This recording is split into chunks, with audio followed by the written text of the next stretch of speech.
Welcome back, everybody, to another episode of Anime Secrets Declassified JoJo's Edition.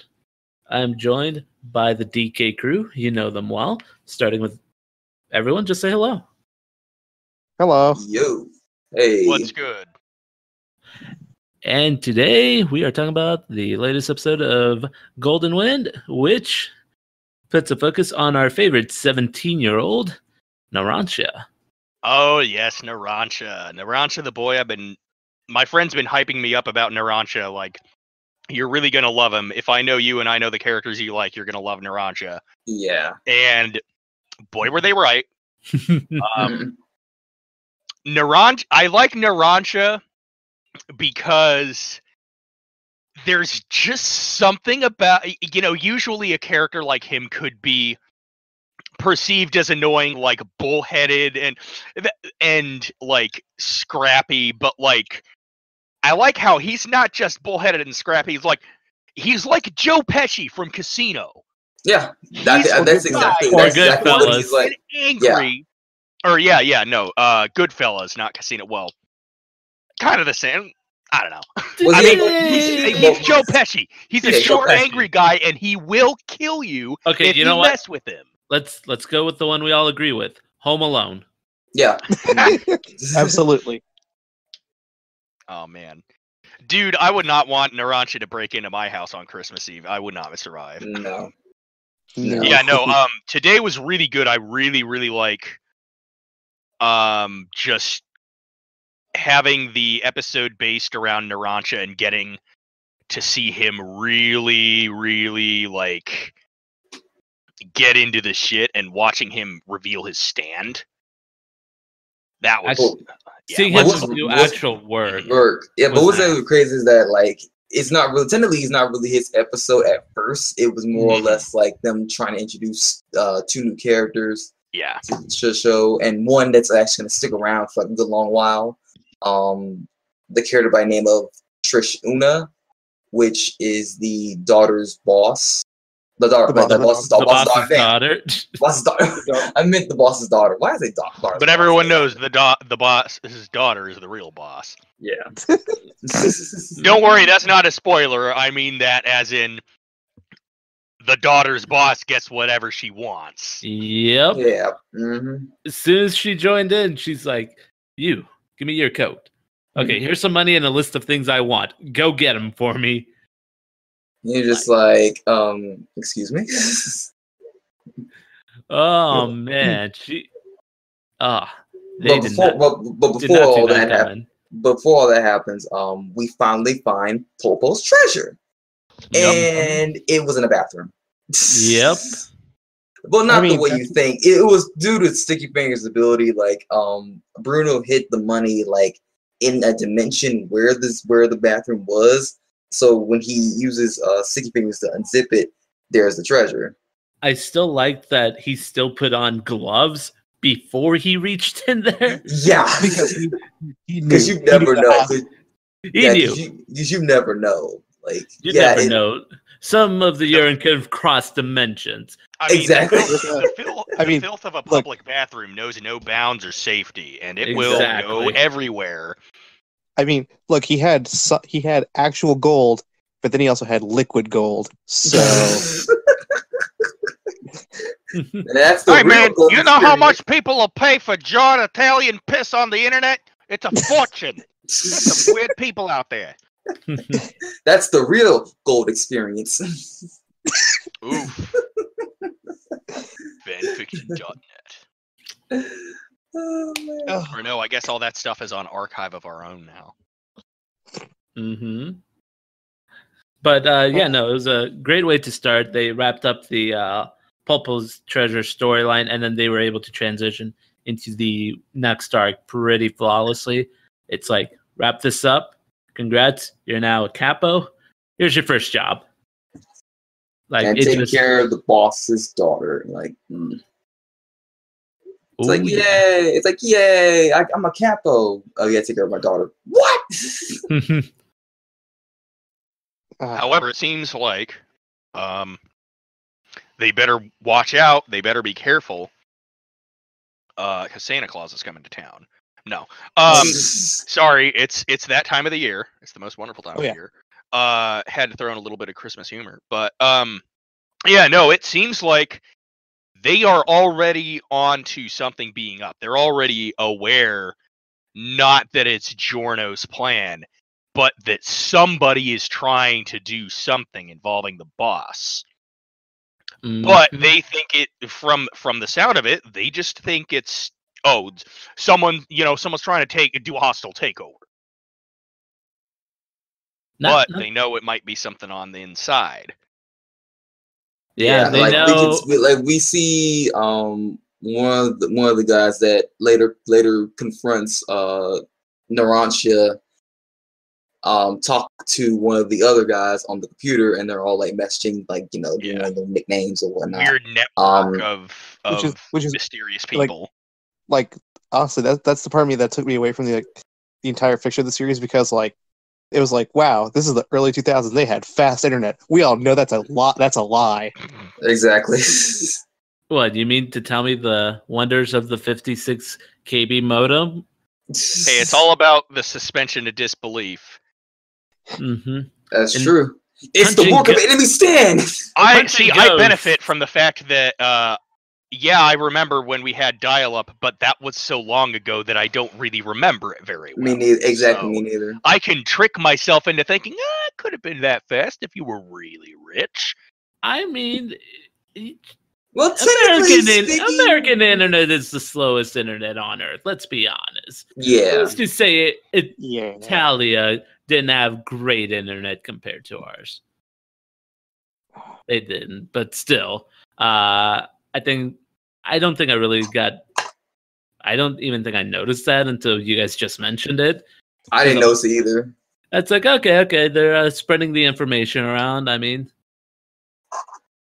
it's something that would happen. It's like, hey, boss has a daughter. People want to take power. They're like, we should go find her real quick. Yeah. And can I actually use the name of this squad that is going after Trish? I think it's probably going to get revealed in the next episode. So we'll just call them Other Squad for now. Yeah, because the name is very, very hard to pronounce. I could still try to say it now, but it's in French, so it's in Italian, so it's kind of hard to actually say it. Wait, whoa! It's the next episode's gonna be set in France. Sweet. No, I meant the Italian name of the squad is what I meant to say. Wow. Yeah, but yeah, it's like. You know what I'm talking about, right, Mason? I it's kind of hard to pronounce. I know exactly what you're talking about, and it's just like, it was weird because if you've read through the manga and you saw all the names of the computers, you're like, oh, this is who's messaging each other, and it's like I saw the outline kind of one of the characters, and I'm like, oh, it's about to get good. Yeah. Yeah, I have a friend who's been again. Part 5 is their favorite part, and so they're really happy for me getting into it. And they're like, "Oh man, these next couple, it's just gonna keep ramping up from here. You're really gonna like it." I know generally, I don't know the name of the group, but I know what their profession is. Yeah. At least lawyers. The butcher, the baker, and the candlestick maker. Ooh. Yeah, no, so we've got this new crew of people coming in. Some pretty, this blue-haired guy. All I know is he brought back the ancient, tasteless humor known as Bonsai Kitten. If anyone remembers that, it was photoshopped, we grow bonsai kittens. We put them in a jar and grow them in a glass frame thing. And it was like a badly photoshopped thing of a cat inside of a jar. But no, this dude just put a cat in a jar. Because why not? I thought that was actually really a bottle. Oh, dude, I freaking lost it at that point in the episode. I'm like, man, this cat's being annoying, and he's in a bottle. Suck it, cat. Animal abuse. Yeah. Note: Anime Secrets does not support putting cats into bottles or any animal we do for not. that matter. No. Unless it's a But fish. we do Most find fish survive. sometimes, however, find hilarious. Only in boxes. Where if they fit, they sit. Yes. But no, so again, I know I mentioned it earlier, but getting back to that encounter, it's really interesting. So we've got Narancia. He's driving alone. Mm-hmm. And then he gets a feeling something's off, and then the guy we just mentioned, we haven't gotten a name yet for him, have we? No, I think we just got his Yeah. stand's name. Yeah. And his stand was Little Feet, Mm-hmm. which is a funny name because it makes me think of Littlefoot from The Land Before Time. Oh wait, actually, yeah, I think we did actually get the name of the guy. It's we did? Formaggio. Fromaggio. Okay. Formaggio. So Fromaggio has his fight with Narancia, and he starts interrogating him, and wow, I wasn't expecting Aerosmith when Aerosmith popped out. That was wild. Yeah. Yeah. Oh, Narancia's just motored, or just like that button that clicked as soon as he got stabbed. Mm-hmm. Oh man, that was quite the entrance Don't for that. mess with him. And that's why I like it, because it really goes beyond. He's like, no, he's not just being scrappy dude and being like, let me at him. And you're like, nah, dude, you're done.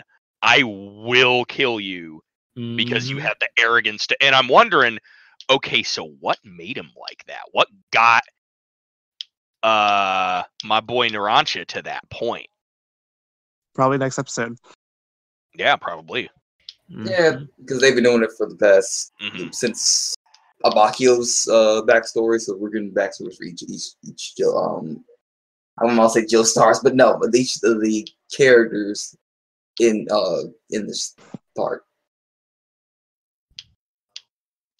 Mm-hmm.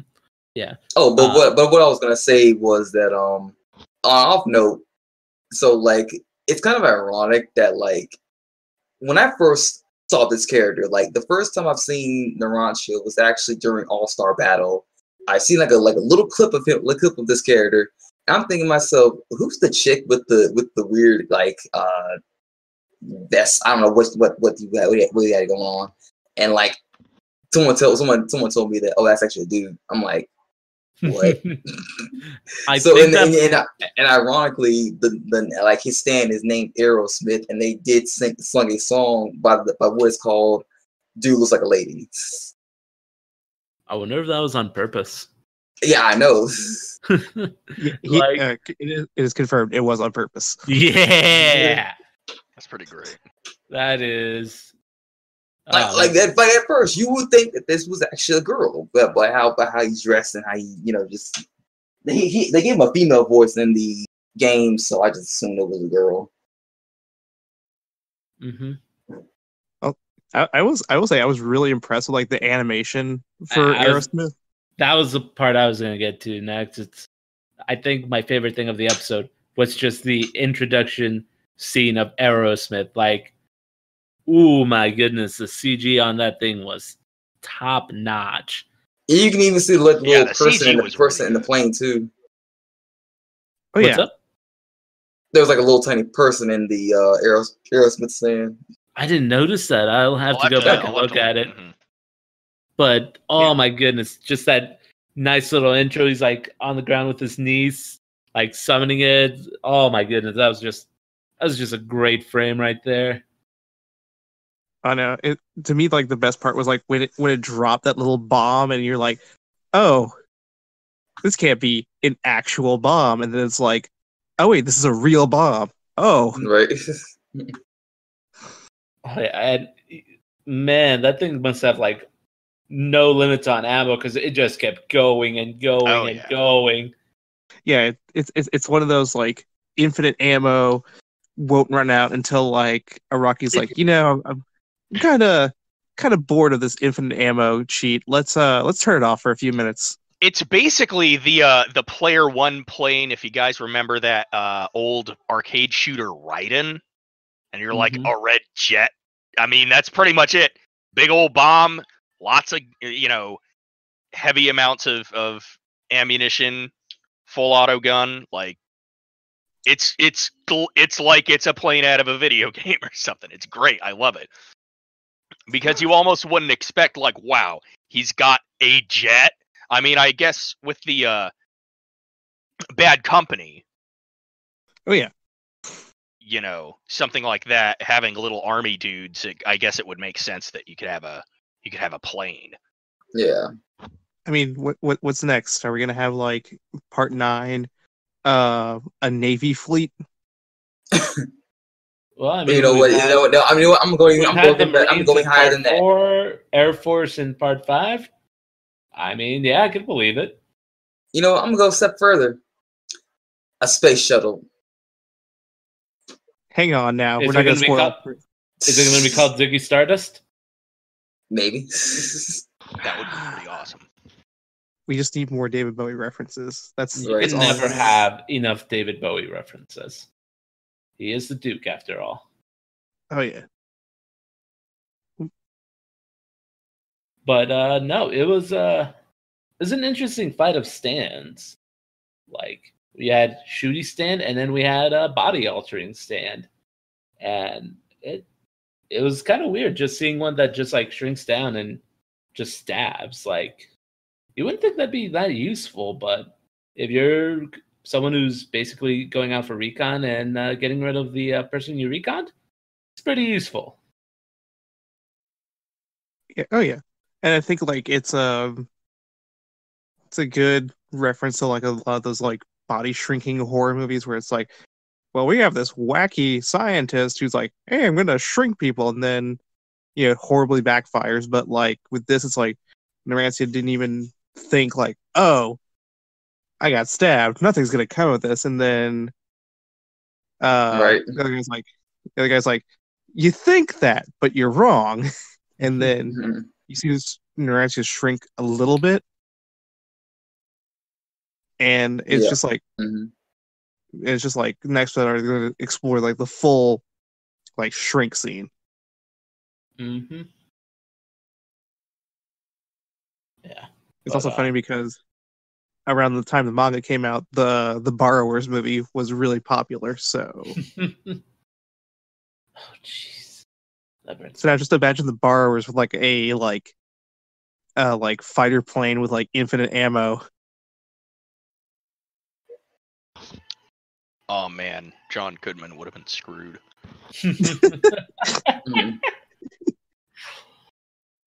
But yeah, overall, final thoughts on the episodes, guys. We'll start with Anthony and work our way down.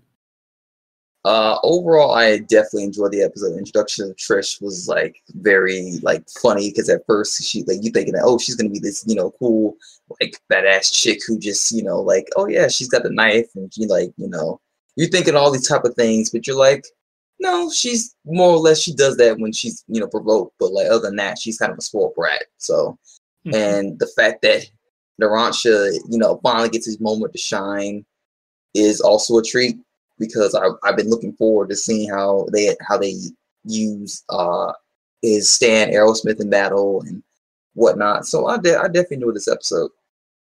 Connor? I agree. Really liked it. Really dug the stand interaction. Really love Trish. Love Trish's design, by the way. What a coif. What an amazing pink hairdo. As we all know, like, the fashion is amazing. Trish is definitely one of my favorite female characters I've seen Araki design so far. Want to see more of what's going on with her, want to see what's going on with these antagonists. And also, once again, great job on that CG. Excellent work. You can really tell David Pro knows their stuff. Amazing. Yeah. Okay, I'm going to agree with all the above and tag on one thing that I think we didn't touch on is one of the things that everything was great. The fight was great. Introduction to Aerosmith was great. Introduction to Trish and Pericolo were just amazing. Finding Pulpo's treasure was great. But the one thing I thought was really cool was Araki acknowledging he gets a lot of his influence from fashion when he's like, when Trish makes the demand of like, I want you to get me Italian Vogue, because as we all know, Araki is hugely influenced by fashion and art and everything. So it kind of makes sense, like, oh, she wants a high-end fashion magazine. Araki loves high-end fashion and modeling. So it makes sense. And then, like, introduction to, like, the group that's going to be causing trouble for the gang for the next, next half of the season was pretty cool. And I genuinely can't wait for this upcoming week's episode. I'm gonna agree with A, B, and C. They've touched upon everything. I can't wait to see how this fight goes. And honestly, I can't wait to see these new villains as well. It's nice not having like any kind of filler in between major arcs. Like, we went from point A, we're going to point B. There's like no detour through the cornfield or anything. We are just going straight on through. So can't wait to see what the next episode brings. And man, they have been consistently good. Like, there is no stopping this train. But that's gonna do it for us tonight. We'll catch you guys all next week. Say goodnight, everyone. Have a good one. Bye, everybody. Adios.